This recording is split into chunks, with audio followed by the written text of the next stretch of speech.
Fövqəladə Hallar Nazirliyi ölkə ərazisində gözlənilən qeyri-sabit hava şəraiti ilə bağlı əhaliyə müraciət edib. Bölgə TV xəbər verir ki, Milli Hidrometeorologiya Xidmətinin məlumatına əsasən bu gün axşam saatlarından başlayaraq sabah gündüzədək bəzi bölgələrdə güclü külək, leysan xarakterli yağış, şimşək, eləcə də çaylarda sel və daşqın hadisələri proqnozlaşdırılır.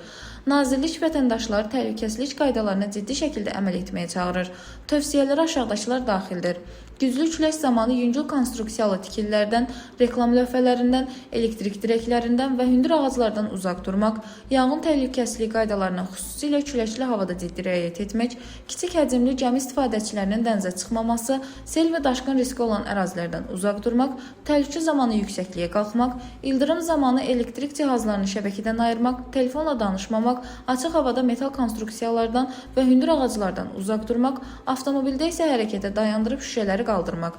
Fövqəladə Hallar Nazirliyinin müraciətində qeyd olunur ki, bu tövsiyələrə əməl etməklə vətəndaşlar özlərinin və yaxınlarının təhlükəsizliyini təmin edə bilər. Dilbər Vüqar qızı, Bölgə TV.